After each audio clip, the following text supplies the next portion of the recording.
Just the technical training institutes, now we have more than 2,000. Primary school enrollment then was 6 million people. Now we have 11 million people in primary school. Secondary school, there were about 847,000 people. Less than 1 million people in secondary schools. Can you imagine how many people used to fall off primary school transition? 10 million, 11 million in primary school, 850,000 used to go to secondary schools. The rest are the people you criticize and you call hawkers in town, the hustlers. That is the year 2002. As of last year, we had 3 million people in secondary school, secondary enrollment. That still remains a challenge, the transition between primary and secondary, especially in urban centers. University enrollment is now above 500,000 people, and TVETs, we are finally hitting about 363,000 people in technical vocational training institutes. So what's my point? I'm using those data points not to bore you with so much statistics, to make the point that the welfare of the economic welfare, social welfare has followed, and I've used education. But now let's use even a better measure of social welfare. In economics and sociology, the welfare of an economy is measured by how well women and children lifestyles are. Nobody measures the lifestyle of men. Okay? I don't know why. So let me tell you what's happening on that front. In 2002, we used to have 115 deaths per 1,000 live births of people below the under 5 mortality rates. That has come down to 49. So kids are much healthier. We are losing less kids at that age. Maternal mortality, maternal health care, almost 800 women used to die during childbirth for every 100,000 births. Now that has dropped down to 362. And this is national statistics. It's available publicly. Infant mortality rates have also come down by half. And what's my point? My point is, as growth came through, we have become a more reasonable population because we have gone to school, although it may not appear so. And we are living longer. And as a result, that's why we have a beautiful youth bulge. The average age of Kenya is 19. So if you are above, that is the median age. 70% of the population is below the age of 35. So if you're above 35, you are old. There's no two ways of saying that. Kenya, this economy is pediatric. It's a pediatric economy. It's an economy of young people. So if you're too mature and you behave too old and too staid, you're obsolete.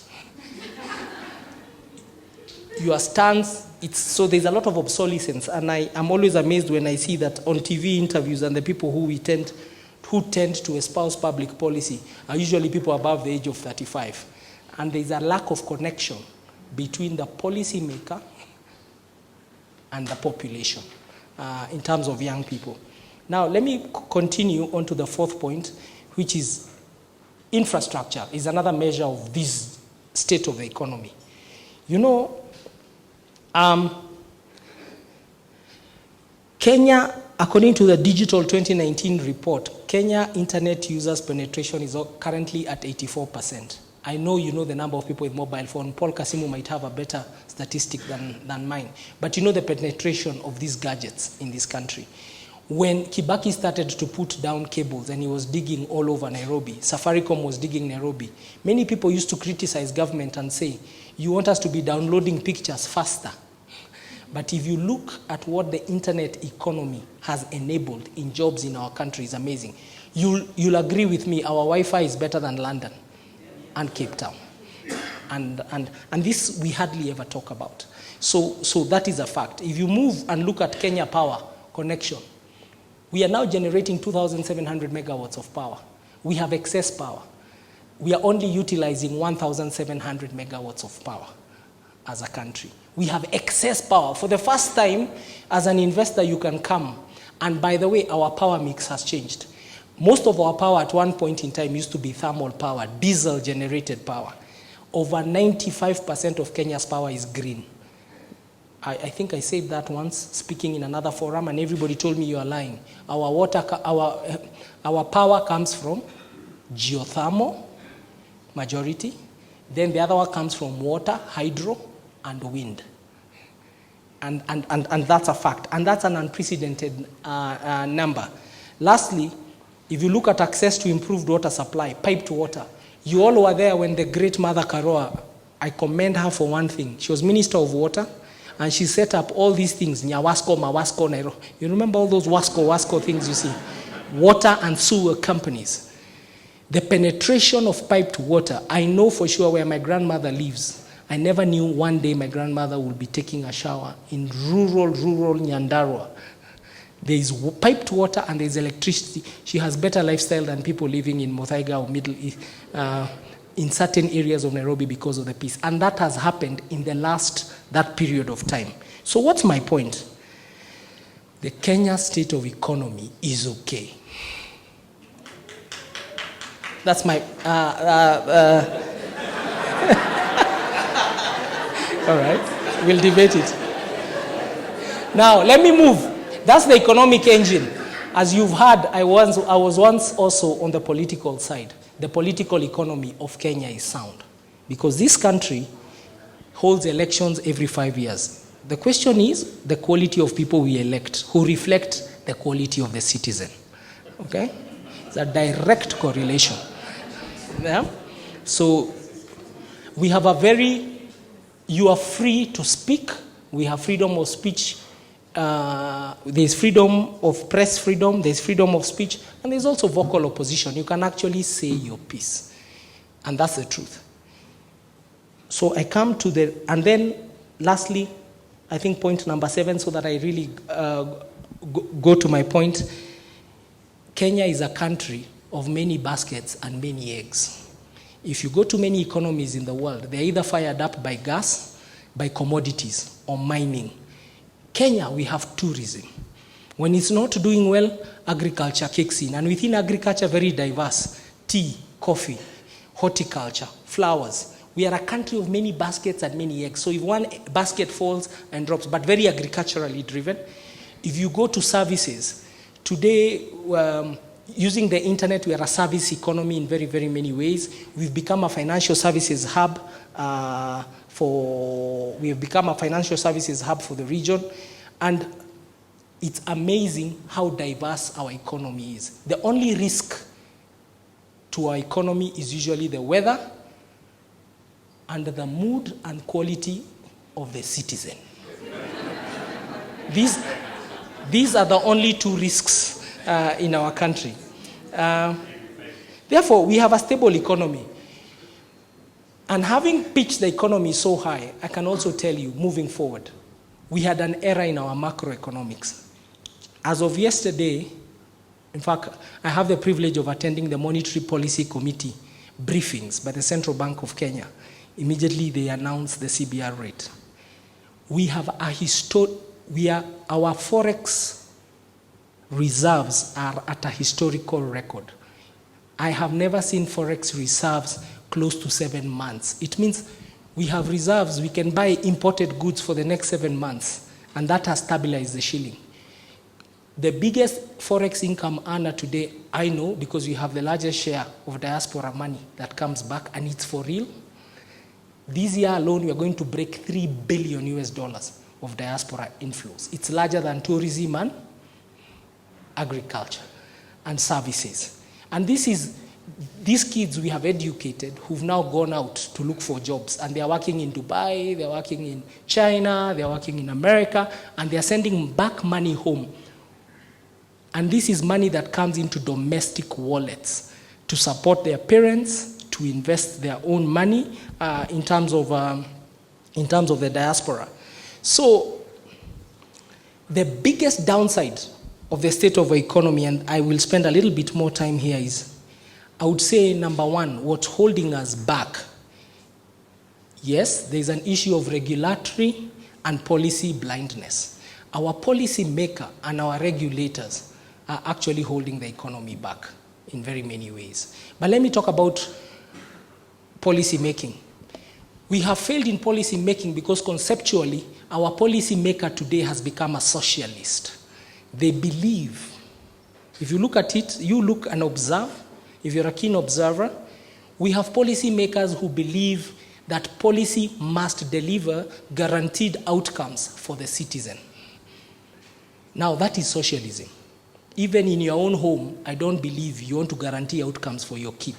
What you want to guarantee is opportunity. There is a difference between pursuit of outcomes and pursuit of opportunity. And the policy maker, what do I mean by opportunity? Equalize, when you spread electricity equally, roads, security, schools, then you're giving every citizen opportunity. But there is one thing, that's why I said one of the biggest risks to our economy is the mood, the mentality, and the sentiment of the citizen. The citizen of this country has become a leech. You have my own view, and we can debate it. They are pushing, if you come across the average, we have pushed a mentality that you don't have effort. Once government gives you opportunity, there is a difference between effort and opportunity. Between opportunity and outcome, there is effort. Between opportunity and outcome, there is what? There is effort. And we are underestimating. We are raising entitled, and we have become very entitled. So when you see the politician especially, you don't want him to go to parliament and write a good policy that advances opportunity. Instead, you want him to go to his back pocket and give you 5,000 shillings. So you want him to give you an outcome for that day. And I think this discourse really needs to be held. I think Mukisa Kitui put it very well. I like Mukisa because he's also pretty candid. And I think we really must go back to the founding fathers' view of African socialism, which was uhuru na kazi. You remember? Hakuna cha bure. I think that point was actually made.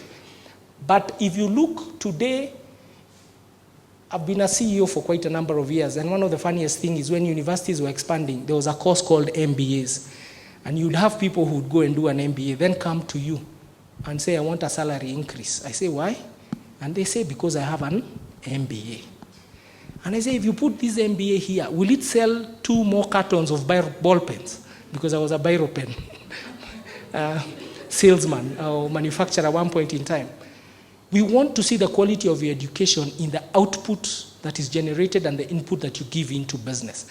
And leadership has cowered because the political stance and the social stance today is about handouts. It's about handouts. And therefore, we've created a policy maker who believes he must write policy that assures outcomes. The only outcomes we should assure is for the underprivileged and vulnerable people in the economy. I like the hunger safety programs. Like if you're over 70 and you're rurally poor, then you can be given 2,000 shillings. I think government can do that. Government should also support vulnerable people, and big organizations should support vulnerable people. I work for one, Wings to Fly, where we have over 30,000 sponsored students at university level and at high school level. I was at the M-Pesa Foundation the other day in Thika, and you see a beautiful campus with close to 900 underprivileged kids getting the best education money can buy. What Safaricom is giving and Equity is giving is it's giving opportunity to these kids. But the outcome of their lives will be a result of their what? Is as a result of their effort. And that message is not being sent enough in today's schools, in today's churches, in today's rotaries, in today's professional organizations, in today's careers. And that's why I said the mood, the sentiment of the citizen is risky. The other issue about our economy is weather. Whenever there is drought in this country, it accelerates and aggravates certain issues. But this year, for instance, everybody was saying that it will be drought, but God has a beautiful sense of humor. The rains came late, but I hear the crop is fantastic. If you drive across the country, we have plenty within our borders in terms of productivity. And for very many years, we were wondering whether the mining and construction will start in Kenya. We have very good quality crude, and we are going to start exporting that crude. We've got rare earth, we've got iron ore. We are fighting about coal with people who already used coal to propel themselves, but as we are fighting about it rather than determining our own interest on our own basis. So policy making and regulation needs to follow. Then secondly, I think attention must be paid to this pediatric nation. The policymaker must remember, for instance, we produce doctors. How many doctors are pediatrics and obstetricians and gynecologists? Because that's what you need in this country. But if you look, we are always training neurologists. And we are investing in old age diseases rather than young age diseases. I'm going to give you as an example of the policy incongruence that we have. And therefore, we in banking, when you look at this year, for the first time, we had a problem with our how we were financing our economy, especially in the last 6-7 years. Government was unfortunately funding very good projects with very short-term money. But for the first time now, government went to the World Bank. They have found $75 billion, 30-year money. And for the first time, they've now moved out of the market where they used to come and borrow from banks and compete with all of us who have small, medium enterprises. And now, for the first time, banks are now starting to lend back. You're not competing. You can't compete with government when you come to me. When you go to a bank and it borrows at 12%, that is a risk-free rate. So the effective interest rate is maybe around 15% without any risk because governments pay back. But private sector, with price cap, it became very difficult. So the last 6 years became very difficult, and what we were suffering was a lack of liquidity in the market. And I think that liquidity issue has been solved. What we have seen in the banking system has been an injection of billions of shillings in government payments, especially to SMEs and construction. And those payments are now starting to wash through. So we are poised. I think everybody is saying we're going to end up with close to 7% GDP. Although there's, of course, under-promising at 6%, but because there may be other things that come. The best thing also that has happened is our politics have been a very big risk because we've been driven by identity politics for too long, and we forgot issue politics. If you look at those countries that have advanced the most are the ones that have gone with issue politics, and the handshake has finally brought issues to the fore. And there are very many orphans of issue politics. They still go back to identity. Even when we talk about issue, corruption is an issue. It's not identity. We are still trying to bring us back to identity. But I think as a country, we have moved on that way. So what's my point? My point to you is that there is a real need, especially people who are in serious vocations like Rotarians, with the wonderful work that you do, to infuse hope in young people. To infuse hope in young people and to give them these statistics, because we don't seem to create the noise, the right noise to tell people, please go and pursue a career, go and pursue business, and you will grow. I'll close by telling you a story so that you can ask me questions. Now, because I run a bank, and a relatively big bank in Kenya, the other day I was in Mombasa, and I encountered this man who's he's in his early mid-40s now. And in 2008, he's a real person. I won't disclose his name, but he's a real person. In 2008, he was homeless, living in Mwembe Tayari Market. He was those people you call bebas. Cut a long story short, walked into a bank. You can imagine which bank, and it gave him 30,000 shillings to start his business. That man started his business with 30,000 shillings. When I was standing next to him on the line, we were having a buffet. This man knew everything about vegetables. You know the way you're serving vegetables? He's calling them by very unique names. I told him, how come you know everything about vegetables? And he told me, I am a vegetable supplier to hotels and restaurants in Mombasa. Wow, when did you start the business? And he told me, why don't you serve and I give you my story? And he told me this story with tears in his eyes, that I used to sleep on the floor. I used to save 30 shillings a day. 30 times 30 was 900. 900 per year. Using those savings, your bank trusted me with 30,000 shillings. I came back for 50. And tomorrow, Mr. Boss, I want you to approve for me 100 million. Since 08. Say, you want an approval for how much? 100 million. And he gave me that story, and I said, I sat there, I even went to our own communications people in our own bank. I said, how come nobody captures this story for beaming? But that story is very boring. Nobody wants to hear such things. Instead, people want to hear, who was at Kiza last night? I told you we are a pediatric nation.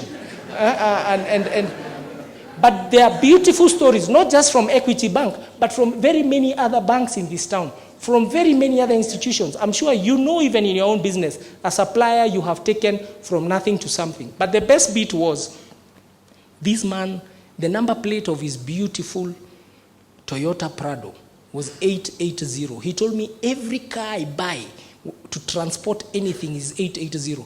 I asked him, why is it 880? Because those are the three last digits of the cell phone number, of the Safaricom number of the bank manager who trusted me with 30,000 shillings. And he said that was his luck. Now, young people in this country have not been told.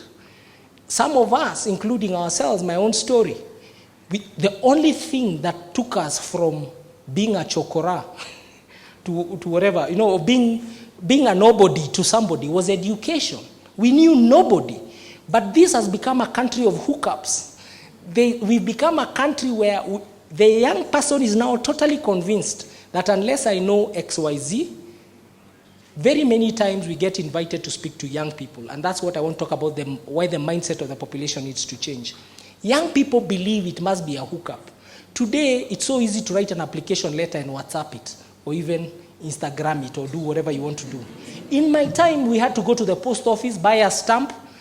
And I remember when I was stomaching in the middle 90s, I used to send a letter every day. Do you know how many young people don't even bother to send a letter? Because in their view, all those advertisements are lies. They are not convinced. They say, you educate a child, then they say, mzazi wangu hajanitafutia kazi. That my parent has not helped me find her. So government goes and creates youth fund. What else have they created? Women fund. This and the other. But if you look at the repayment, we are wasting a lot of effort. I'm just saying, let's go back and tell people, you can plant. Kenya is a fertile ground. You can plant a seed and it can germinate and grow. It just takes time.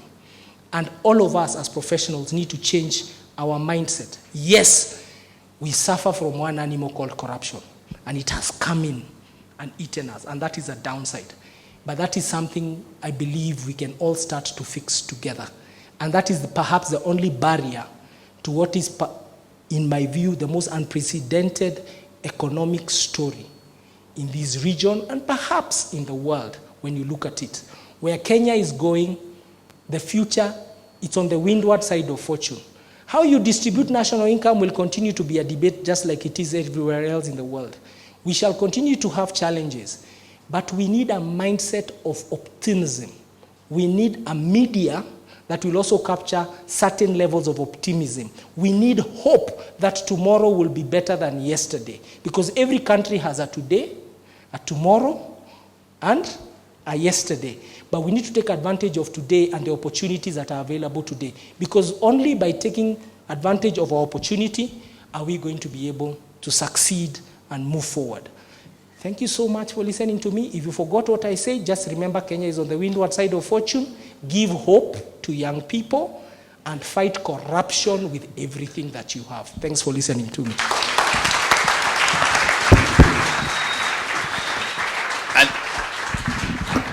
fantastic. We'll come to vote of thanks later, but let's see whether we can see the questions. Please go to Mentimeter so that we can just manage time better.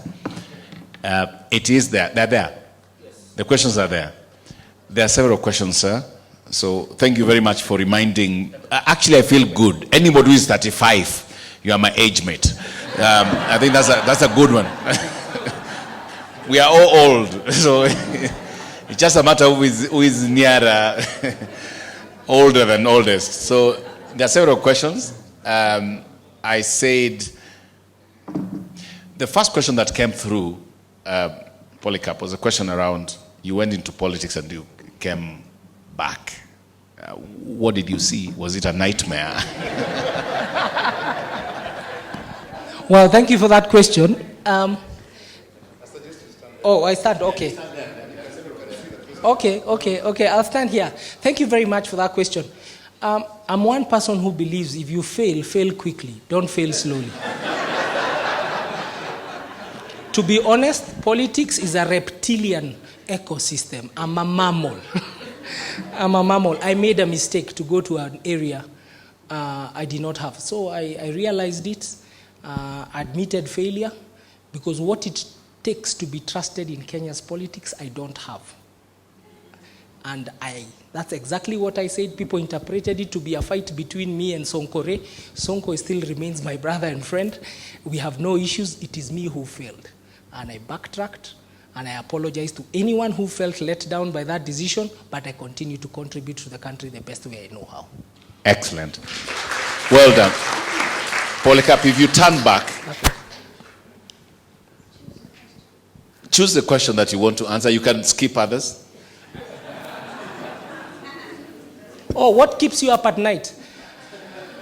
I think what keeps us up at night is my personal vision and mission. My own personal vision and mission, I don't separate them. I just say my own ambition in life. What keeps me awake is my own ambition. My ambition is to be a good father and a good husband. That keeps me awake at night. That I'm able to provide, protect, and be a priest for my family. That's what. Anything you want there? What's your outlook on the real estate sector? Real estate sector is in trouble. It is down, and it will remain down for a while. And by the way, Kenyans love real estate. It has the lowest returns of any sector. If you build a flat, I don't care whichever way you cut it, your returns can't be above 5%. So I always get shocked by people who take money from running a petrol station, which gives you maybe 20% returns, and you go and put it in real estate. And also real estate is down because real estate was fired up by black money for a long time in our country. So the demand for real estate is now, so there was it was a laundromat. It was a mixture of money laundering and black money. And so the system is self-correcting. So real estate investors have to live with lower pricing. You have to lower your prices so that people in the real economy can afford what's there. And it's a good thing. It's going to be down for a while. But this is the time for the people with real money, good, solid money from the real economy, to now get into real estate. Real estate, the kings of real estate in the past were people in the casino economy, what I call the casino economy. I'm sure you've seen how the casino economy has been shut down. Yeah? You can't now play those games, non-value adding, and be able to play. So, and that's how I see the outlook. What would you say to this statement? Middle class society is considered most relaxed, laissez-faire, for lack of a better term, insignificant demographic. Completely agree. The middle class in Kenya is lethargic. It's slothful. You know, sloth is the highest level of laziness of the mind. Have you ever seen that animal called the sloth? All they do is discuss during cocktails and bars how life is difficult, but they do nothing about it. I'm very glad I did something about it. I realized that Nairobi has never been in the hands of the national government. And it's a problem. And I did my thing. I handed it over to the national government and went back to do what I know best. So the middle class is the middle class in Kenya has not taken its position. And it is sad because it's a very large middle class. It's very disorganized and almost unpatriotic. It almost appears unpatriotic. That's what I would like to say. What is the future of Kenya's manufacturing industry? What are your honest thoughts on the Big Four agenda? I think Kenya's manufacturing industry has been on the rise and has continued to grow. I can say that having been chairman of the Kenya Association of Manufacturers. You know, percentages are very bad things. I've told you Kenya's economy today is 100 billion US. In 2003, it was 10 billion US. but manufacturing has remained at 10% of GDP. Now, 10% of 100, it's very different from 10% of 10. That's the thing. So what the journalists write is a percentage to GDP, but there's a denominator. What is a percentage? It's a numerator over a denominator. But because we don't read the statistics, let me tell you why I say so. 2 weeks ago, I visited and I encourage you to visit as Rotary to challenge my statement. Go to Athi River. Go to the EPZ, Export Processing Zones. There are 45 companies in there.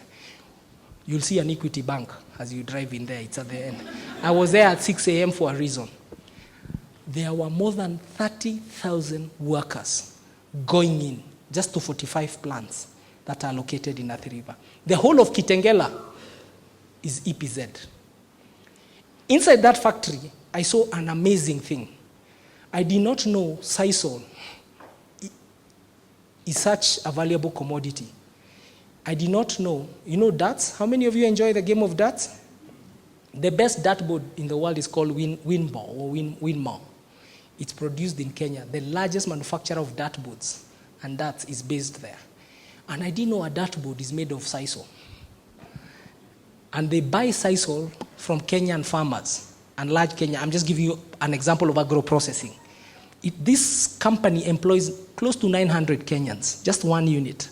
I went to another one called Meru Greens, an individual who started in Kobo in Meru.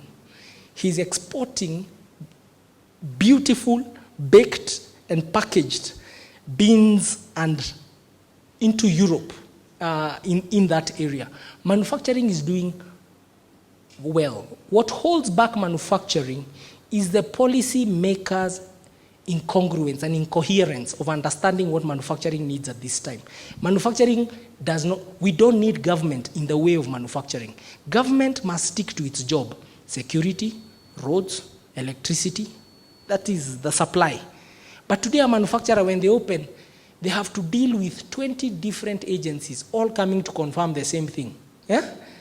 Have you weighed it right? Just nuisance. Remove the nuisance out of manufacturers, and manufacturing is good.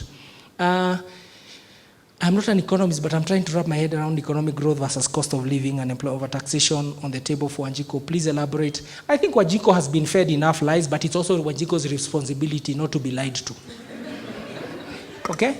I think time has come for Wanjiko to stop to be lied to. We can't be lining up. Wanjiko has to stop.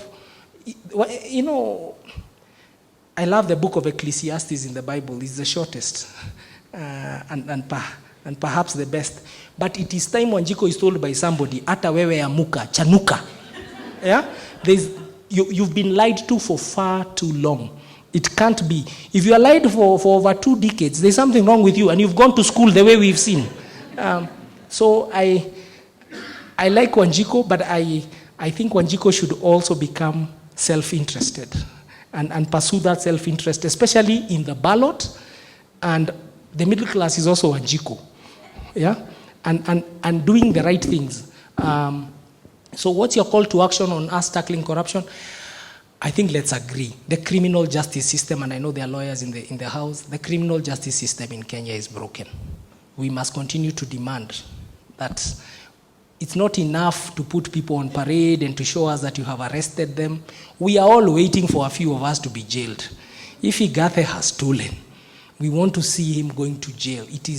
Otherwise, right now it still remains to be drama. Yeah? And it's all headlines. We want the news. So that's is my question there. Why is it hard to have a working public transport system, healthcare, education, even consistent economic growth? I think it is hard because we have not done a good job in writing policy to guide factors of production. My best class in school always was factors of production. What are the factors of production? Labor, land, infrastructure, entrepreneurship, or capital. If you look at labor, we have the worst employment act ever written. We went and photocopied the South African Act. Yes. And in South Africa, the trade union is in government. COSATU is a partner of ANC, is a partner in ANC. We copied that thing word for word.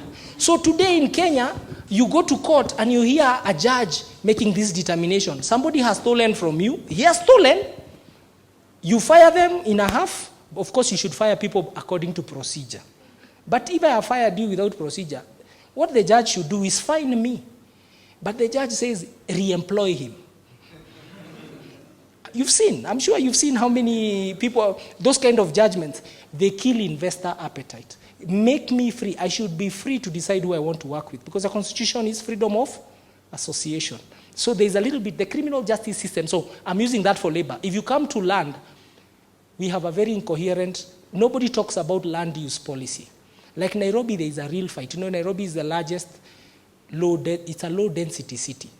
The Nairobi City County has 534 hectares of land. On that land sits 12,000 single dwelling units, single family dwelling units. Imagine the most prized real estate in this country has only 12,000 houses sitting on it, 12,000 families. I'm talking about start from City Stadium, go that way. How do you allow such a thing? What do you do on land? You live on it, you play on it, you work on it. And all the fights, even Nairobi neighborhoods, it's because of that fight. So then you have real estate developers, and I always go for the Architectural Association of Kenya, which brings all those people together. The biggest fight in Kenya today is people fighting for parking slots outside estates. There is even war. I'm sure you've seen people fighting. They box one another. That is because of lack of land use. How do you, and today, members of that Architectural Association of Kenya finance all the restaurants on City Hall. You know, because all their clerks are sitting there. Of course, you know with what? Envelopes to pay for building code problems. And I'm saying this is the lethargy I'm talking about. Time has come for us to then say, why don't you come together and demand a proper land use policy? Go to parliament, go to the county assembly, and say, and actually give them a paper and say, this is what we think it should be. After you've consulted all residents association of the city of Nairobi, and say, here is the solution that we see. That's the, government is looking for solutions, not for problems. Government is not a hospital. Government listens to solutions. If you give it solutions, then we can accelerate that. So I don't know why I went off kilter there. How is it to work?